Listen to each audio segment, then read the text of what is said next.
Hey guys, so Lord here, back again with another review, and today we'll be taking a look at the McFarlane toys of Witcher, Eredin, Breacc, Glas.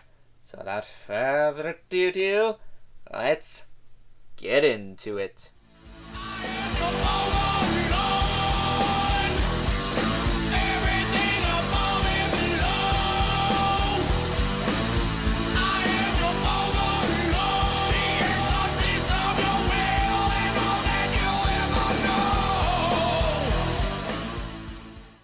Alrighty guys, this is episode 4. Today we are taking a look at Eredin Breacc Glas. He is from the Witcher series, brought to us by the fine folks over at McFarlane Toys. They actually just announced a second wave of these guys coming out probably later this year sometime. And I gotta be honest, this is a cool looking figure from a franchise I know a little bit about. I did watch some of the Netflix series based off the Witcher video game. And I believe this is Witcher First Hunt? Something Hunt. But, trying to read the display base, and, well, let's just say that's not happening. But, I got this guy for Easter, actually, but I wanted him because he was a cool-looking Skull King guy, and I had high hopes for this figure. It does meet most of those expectations, but I will say the articulation is a little bit lacking. But, whatever. As you can see, he is a cool-looking Skull King guy. He's got his crown, which is kind of nice and flexible until it gets cold out. Then it's stiff as a board. Hotter than hell when I'm recording this. Hotter than hell. I do wish he had a little bit more paint on the face here. Bring out the skull details. Even just the nose. Like, the nose could have been painted. He's got all this chainmail going on. He's got the rib cage. Which these are all different pieces. These are all individual pieces glued in or sculpted to feel like individual pieces. But yeah, each rib is kind of separate from the others. So that's kind of nice. It is a soft PVC material, so you don't got to worry about breaking it. But again, be careful, you don't want to tear it. Luckily, it doesn't really go around to the back. He does have a little bit of that skeletal detail on the back. Just a little bit. But it's mostly armor, though. He does have a spine. He does have a nice spine there.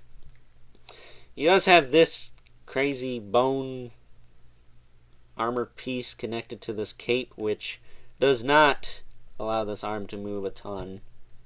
It is pretty fixed in place, but you can move it around. I think had they put this on the shoulder itself or on the bicep and had this to where it would kind of bunch up onto the is this a trap here? This area, this muscle, then you could have probably gotten a little bit more range out of that, but I don't know. And then he's just got some regular kind of knight style boots and thigh armor and whatnot. So articulation on this guy. The head surprisingly gets an okay amount of range out of it, considering it is basically a bucket that doesn't have a ton of range, or that you wouldn't think would have a lot of space to move around. I can move around a little bit. It can tilt a little bit. Can look side to side a little bit. Can look up and down a little bit. Shoulders go out to the side, back down, forward and back. Does have that butterfly joint in there. He's got a single joint at the elbow, which rotates, and then he also has a rotating joint in the bicep area here. So he's got double bicep, but no double jointed elbow. Whatever. Wouldn't have got a ton of range out of that anyways. He does have the ball hinge wrists, which are nice and tight. So, there is that. And then as for this arm, you can lift the arm out about this far. Which isn't bad, but it just looks odd with that cape piece just kind of sitting there. You can rotate it forward and back too. You can't get enough out of it, probably, but I did have to heat that up as well. Get that to move as much as it is. Torso does kind of rotate a little bit up there. And then it does have a bit of a diaphragm joint. Much like the Wonder Woman. It's kind of built like that. But it's pretty butter smooth. So you don't really got to worry about breaking it as much as some of the earlier figures with that joint. The tilt side to side is tight. And then the waist is tight. And both the bottom and the top. Took me a little bit to figure out that this does rotate along with this down here, so I could straighten the torso out. The hips kick out to the side, better than some Spider-Man figures. Back down, he does have a thigh cut, which is actually pretty decent, ironically. He does have a hinge down here with the knee. Just a single hinge though, nothing more. And a boot swivel, which also rotates the knee pad, and I think the knee pad should have been glued up here instead of down here. Looks kind of funny. And then he's got the ball hinge ankles, as always, with the rockers and the swivels and things, and the toe joints, which on this guy are loose and floppy and kind of whatever. But it's a cool looking figure nonetheless, with peg holes on the bottom of the feet. But that is Eredin Breacc Glas in a nutshell. He looks cool. Looks really cool. But again, a little bit hindered. As for his accessories, because he's only got two, he's got the stand with the Witcher logo on it. You can read that. Let me know what the bottom part says, because I can only read Witcher because it's big and in all uppercase letters. Next up, we got his sword, which is damn near as tall as he is. And what you do with this is you just take it and you cram it in his hand. And it's easy once you get it past the little butt there. Or you can do that. I wasn't sure if that was going to work.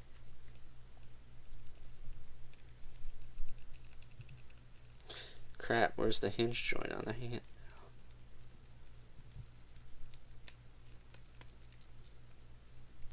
There we go. But he looks cool with a sword, at least.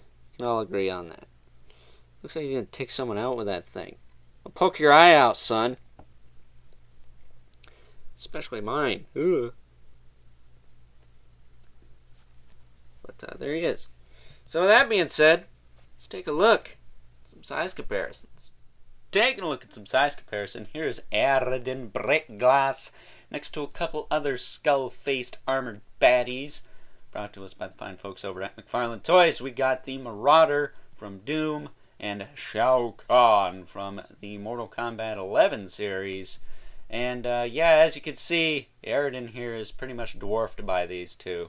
But what can you expect? I think Eredin's supposed to be either a human in armor or a human skeleton, while these two are, well, monsters. Up next, here he is next to a couple of the Conan the Barbarian Ultimates from Super 7. We got Conan himself and Thulsa Doom, and I don't know, I guess if you wanted to use this guy as that Atlantean king Conan gets his iconic sword from, I think you could pull it off here. And last, but certainly not least, got our two regulars, the Mythic Legion's Brother Mandibulus and the Mortal Kombat 11 Spawn. So with that being said, time to wrap things up. Some final thoughts. Overall, and while I do really like the aesthetics of this figure, I gotta say the lack of posability is keeping me from liking it just a little bit more, especially in the right arm, because he's got that little cape piece hanging off his shoulder there.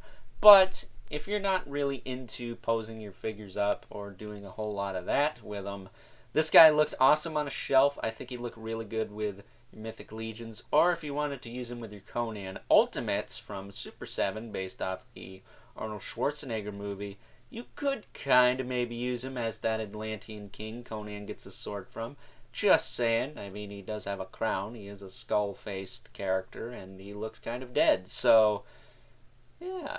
I guess skull-faced and looks kind of dead is the same thing, isn't it? I don't know, and I also don't care. This is a cool-looking figure, but again, don't expect to get a lot of movement out of him. He's pretty kind of immovable in some areas, and again, that does hold him back just a little bit, but not too bad. I think the aesthetics do save him for the most part, although I do wish he had a little bit more paint, particularly on the face, to bring out the skull details, but I digress. So if you are into cool fantasy medieval style figures, definitely check this guy out. I think he's cool. But again, if you're into posing him a lot, maybe pass this one on by. I think the Witcher character himself is it Jareth or something? I forget. I think Jareth is the Goblin King from the Labyrinth, isn't it? But I believe it's some kind of name with a J like that. Or I'm completely wrong. I don't know everything, you know. I do know that Frankenstein is based off of Frankenstein's monster and not the doctor. I do know that. Just saying, for all of you still commenting on my Mego videos. It's from a while ago. I need to let that go. Either way, this is a cool figure. I highly recommend you pick it up if you are at all into those types of things. But with that being said, I hope you guys enjoyed this review. Don't forget to like this video, hit that subscribe button, and the notification bell so you know whenever I upload more reviews like this one. More reviews where I don't know things. I mean, that's kind of been the past couple of days with the Warhammer figure, and now this guy. Don't worry. We're going to eventually get to some Mythic Legions, and I think I know my shit when it comes to those. I think. That's not 100% confirmed or denied at this point. But, as always, in case you haven't already, hit me up on Instagram at Overlord Productions for live unboxing videos of all kinds of stuff. Gonna be doing more of those soon, eventually. Hopefully. I don't know. We'll see. And in case you do miss them, I do upload them to IGTV afterwards, so you can watch them in their full train wreck glory at your own leisure. But as always, don't forget to leave a comment in the comment section below. Let me know what you think of this figure. If you like or don't like this figure. If you're jonesing or gonna pass on this figure. Personally, I see a lot of people passing on this figure because of the lack of articulation, which... it's kind of a sad thing. Sad but true. Yeah.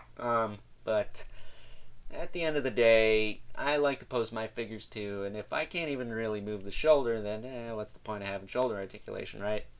So I get it. But as always, keep the comments civil because the world sucks enough as it is.